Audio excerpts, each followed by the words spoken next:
love issues or issues of, what do we think about the end where when Roy is injured and Smithy's reaction? I think it's not really so much about Roy, but the thing that struck me most about that scene was when she just casually offhand mentions that Trix died like a month ago or something like that. I think that, like, to me as a reader, that was like the most shocking part of that. What? Yeah. Question mark, Yeah. exclamation, underline. I was like, wait, what happened? Like, I just think I think that was the most, like, visceral, like, display of how numb she is that didn't even deserve, like, a scene. Right. That was just a sentence. But yeah, it did, because it like took the spotlight off of like what was Happening to Actually, Roy. yeah. Because I was totally wrapped up with that versus anything with Roy. Yeah, it took the spotlight from the reader, but from Yeah. her perspective of what she thinks is, And so, like, important to yeah. talk about. She only bothers to give that a sentence, you know?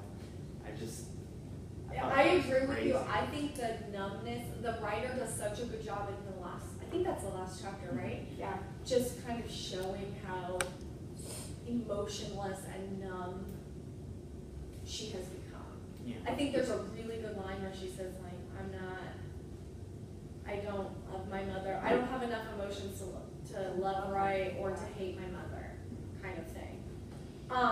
So yes, I agree. What about her decision to stay with Roy?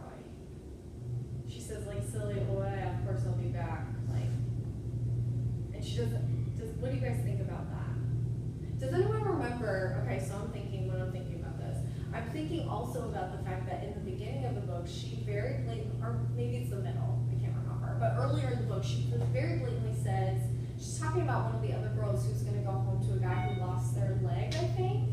Which guy is that? Is that not Ed Potato? Anyway, and she says, when I find a husband, I don't want them to remind me of this. But Roy will forever remind her of the war, Well, right? to me, I thought that was kind of like a statement saying that she would prefer the honest bullshit of the war to the fake bullshit of the people back home. That's what I thought that meant. Ooh, I like that a lot. I like that a lot.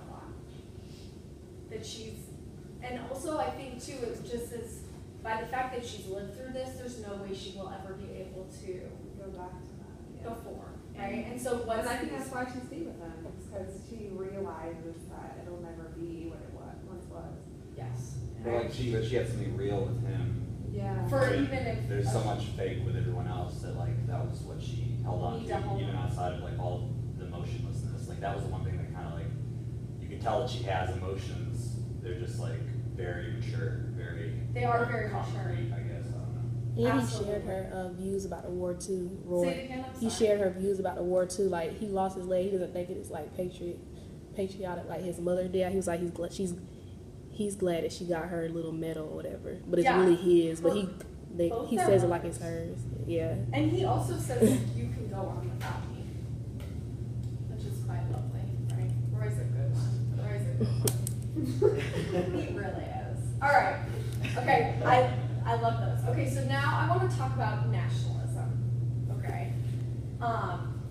Before we started the video, you had some lovely things to say about nationalism. Can you reiterate what you were saying? I was just saying like that it's interesting that I feel like this, like women's suffrage and just women in World War I is a great way to look at the bigger picture as far as like what your nation is doing and what your position in that is. Yes. So basically like nationalism is like looking at things and like, okay, how did nationalism affect the people of this time period? Really kind of ask an unbiased question as far as like what's really going on here, even though all this propaganda is happening and all these reasons are happening. So I guess like the parallel that I'm using nationalism for is just like how does it connect to like women's suffrage? How does it connect to Africa? How does it connect to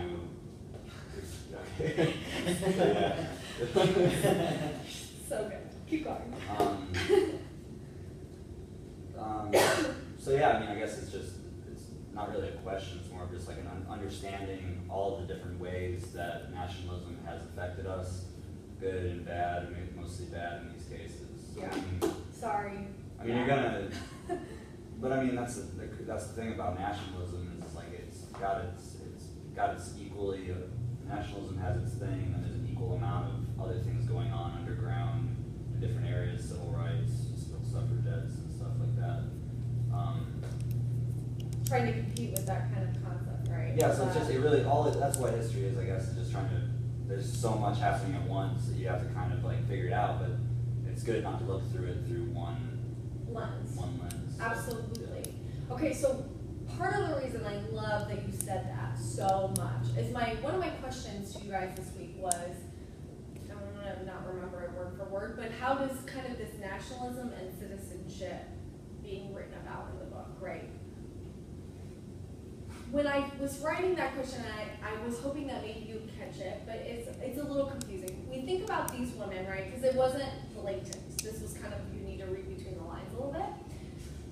When we think about these women and the time period they're living, right? They're living in the mid to late 1900s, right?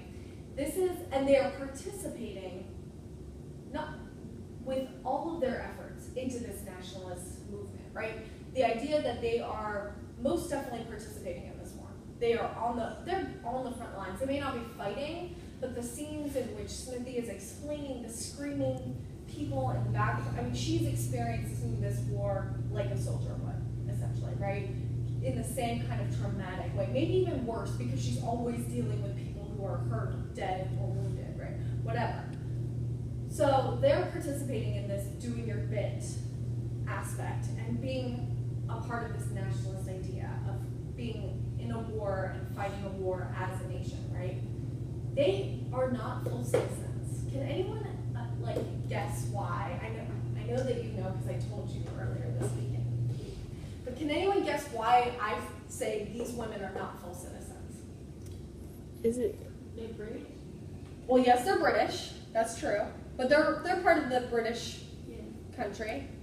But that's part of it. The British government is not allowing them to do something. Like vote and stuff. Like vote, yes! Absolutely. Like They're vote. women.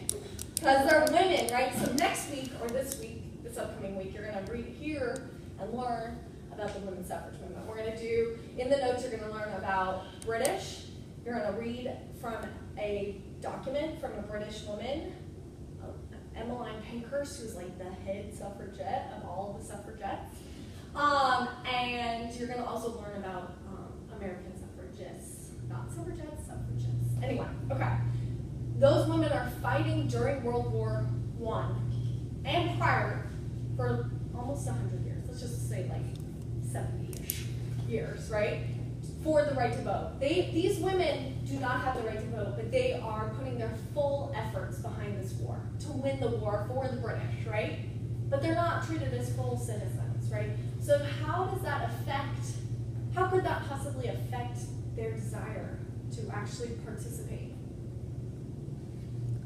Well, like it did, their attitudes towards it. Like they felt like doing their bit was a very, like if someone would have said that to me back in that time, I would have got angry and stuff. They felt like basically nationalism wasn't looked at as a good thing back then. Yeah, I mean, I would say even now. I mean, historians try to saw that open and make you think about it in different ways. But definitely, when September 11th happened, Americans were proud to be Americans, right? When traumatic things happen, nationalism really pumps up, right? But we also have to examine who is being kind of exploited by this nationalism, right? And these women, I would definitely say, are being exploited. Yeah. By the fact that they are being pressured by their families, by the government, by propaganda, which you mentioned earlier, all these different institutions, everything is pressuring them to do their bit, right? To be a part of this war, to help win the war for the British. But yet they can't even help decide if the British should enter the war, right? They live in a democracy that they have no representation for, right? So I think that's really important. I think that's why it's important that it was from this perspective, is because they were, from early on, they were gonna see the real war opposed to a privileged war. Yeah. So, I mean, that's just, and I think that's true for all of what we're studying. It's like, what is the privileged people, like the people behind the scenes kind of exploiting these people? These are the people who are gonna see it for what it really is because they have to. I guess. Absolutely. I agree with that 100%. Anyone else want to make a comment about that? Or have a question about that? Yeah, that's cool with me. All right. Other things. Okay, so you kind of mentioned here too, just in your last comment, class, right? Issues Right, of that's what I class. think that's what. Yeah, no, you may have said class, and if you didn't, I got class, so you're good. So let's talk about class. Where do we, okay, the main characters up until the end of this book, the females, ambulance drivers, what kind of class are they coming from? Upper class. Upper and middle class, absolutely, right? And then we see a little bit at the very end of the book where she goes back to participate and she becomes a cook for the war. She's working amongst what kind of women from upper class? The working class. Lower class, working class, another way of putting it, right? How do the women of upper class or middle class and the women of this working class differ in their perspective on the war? The working class see it as like well, let me start with the ambulance drivers. They saw it as like bad. They need to go home and stuff like that. They're just killing people. But like you said earlier, the working class saw it as like, I don't want to sound bad, but they saw it as like an income kind No, of. that doesn't sound bad. It's Yeah. totally accurate. Absolutely. They They saw saw it. it as a way to make money, right? Wars create jobs, right? That is typically what happens. It's what got us out of the Great Depression, despite good old Roosevelt's efforts during the New Deal. It didn't really totally work. The war, World War II got us out of the war, right? Because it created an enormous amount of jobs, and it flourished the economy, right? And this happened during this war as well, right? And it gave women that would not be able to earn as steady and as good of a wage in a non-wartime period, that ability, right? So they were able to, and some of the women said they'd send money back, right? Remind me if I'm wrong. They sent money back home, right? They were able to do things. And so at one point I remember, and I'm not gonna remember the character that said it, but she said like, we're very happy about this jolly old war, right? They were fine with it, right? And so, and that could also be, I'm wondering, because they weren't in the trenches so much as the ambulance drivers, they were cooking and stuff, just up until the very end, of course, where they were, many of them lost their lives. But yeah, I think class is another issue that is very relevant in this book and important. And also I think you can think about class according to how women acted, right? Or how they were supposed to be acting, right? The upper class women definitely, they were highly unencouraged to like cut off their hair and stuff. And even the way the lower class women kind of spoke about things, you could tell like how class and gender, or how gender and gender perspectives on what you're supposed to be are affected by your class. Absolutely. Awesome. Okay. What other topics should we talk about? What do you guys want to talk about or have questions about? The shell shock. I know there was a thesis about it. Yeah, Like, the trauma of war, maybe? The Yeah. last one. Okay, in Not So Quiet, the author presents the reader with a vivid description of shell shock. This paper will demonstrate the varying degrees of trauma experienced during the war through Smith's examination of both volunteer army drivers and soldiers.